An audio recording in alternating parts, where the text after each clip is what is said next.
So I recently upgraded to a 38-inch ultrawide, and I'm asking myself, why did I not make the change sooner? It's one of those upgrades you really don't appreciate enough until you actually use. So in this video, let's go over how I made the switch to the ultrawide master race, what exactly has changed with my day-to-day workflow, and if this is an upgrade you should also consider.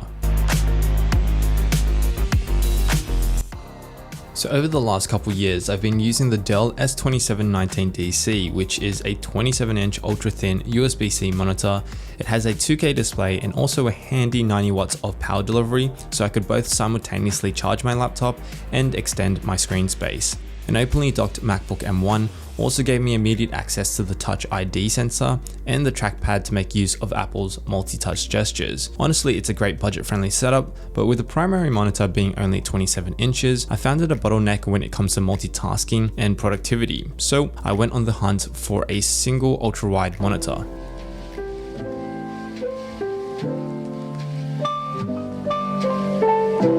I had a few monitors in mind, but I eventually settled on the Alienware AW3821DW. As you can see, it's pretty large, far bigger than I thought it'd be. I was actually tossing up between LG and Dell initially because I didn't consider a gaming monitor for purely work and productivity, but on paper, it made a lot of sense for my budget. 38-inch curved screen, nano IPS wide quad HD, HDR600, and that buttery smooth 144Hz refresh rate. The design of the monitor itself is stunning. Slim bezels, 2300R curve, beautifully designed buttons, and a big stylized 38 because, you know, the wall needs to know it's a 38-inch monitor, I guess. The stand that comes with the monitor is also top notch. However, because it's stupidly large, I purchased the Dell MS-20 monitor arm to go with this setup. I wasn't initially planning on using a monitor arm, but because the Grove-made shelf is very thin in depth, specifically 23 centimeters or 9 inches, there was no chance it'd fit the behemoth stand. The setup process was easy enough, with cable management taking up most of my time as usual. The monitor arm holds up really well, and it's pretty cool to see such a big monitor almost levitating. And not only that, it blows my mind that such a large monitor can rise up and down no problem on a sit-stand desk. By the way, the monitor now fills the entire stretch of the desk shelf, so there's no need for that 12 South curve stand. If you need this stand, just leave a comment down below and I'll pick a comment at random and ship it off to you. I'd much rather it go to another loving desk than in the trash can. I now slot the MacBook underneath the shelf, which coincidentally fits perfectly and adds to that minimal desk look. Now with this setup, I've got an extremely clean upper shelf with even less clutter. So Andrew 1, clutter 0. Of course, besides it looking aesthetically pleasing, the curved ultra widescreen actually holds my attention for longer in my opinion. The 21:9 display ratio and curvature means it wraps across my entire vision in a sea of pixels. It's such an immersive experience that I find myself looking at my notepad and phone less. Matched with a very minimal desk, I found I work more productively across longer work blocks with ease. The horizontal screen size also means more room to play with, fitting 3 full screen windows on the screen, no problem at all. It has never been easier to write up reports on one window, check stats on the window next to it, and communicate with the team on another. And if I'm feeling with it, add a picture-in-picture and watch a YouTube video. 2 other no-brainer improvements are video editing and spreadsheets. With video editing, just look at that timeline though. You get such a bird's eye view of all your video content without constantly scrubbing through it. This in itself probably saves minutes for every edit. Now going back to that 27-inch screen at this point, for video editing seems torturous. Spreadsheet power users are also going to benefit from the aspect ratio of 21:9 if monolithic spreadsheets is your thing. To really take advantage of the wider screen, I'm using the Magnet app on Mac OS. For Windows users out there, apps like Aquasnap or Split View achieve the same result. Having window resizing tools and shortcuts can be an extremely pleasing way to work. It allows for some very efficient workflow practices.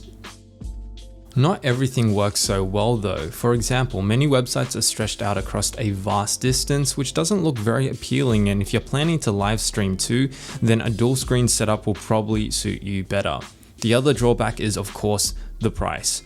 This monitor set me back 2,250 Australian dollars, which is roughly 1,700 US. It's definitely a steep price to pay, especially considering there are 34-inch ultra-wides for literally half the price if you find a good sale. If you can afford it though, the additional few inches do make a difference, but if you're on a tighter budget, you won't go wrong with slightly smaller ultra-wides with slower refresh rates. I also miss the trackpad usage I got out of the previous monitor setup with the MacBook open within arm's reach, so I caved and got Apple's separate Magic Trackpad. I got it in space gray to match up with the color aesthetic of the desk spread. The trackpad hasn't replaced a mouse, but works alongside it. This way I still have quick access to all the multi-touch gestures. Not to mention the scrolling experience is infinitely better on the trackpad over a scroll wheel. So, if you made it to the end of this video, thank you for sticking around. Drop an ultra wide comment down below and I'll give it a thumbs up because I know you're still here during this point of the video. And also don't forget, I'll be picking a comment down below to give that North 12 stand away to. So over the last 3 desk related videos, you've been seeing this space being transformed from a dark and underwhelming, really underwhelming desk to something that I really like. I think it's got a lot of personality to it, and it now more than ever invites productivity to be at the front and center of my day, and then calm and relaxation when winding down at the end of the day. These investments have gone a long way as someone who runs a business online and works a large chunk of my day from home, other than, the odd day in a co-working space or in-person meetings. Highly recommend that you invest into your space if you're working a lot from home. I still have more items on the wish list to add to this setup, but what do you think? Is there anything you'd add to this space? This workspace is continually evolving, and I'd love for you to be a part of that journey. So leave me a comment down below and I'll take your recommendation on board. I may also start to revamp the lounge room. And so if that's something you guys want to see, let me know as well. I hope you enjoyed this video. If you did, give this video a thumbs up and subscribe to this channel for more desk, tech, and business videos weekly. We're doing a lot on this channel.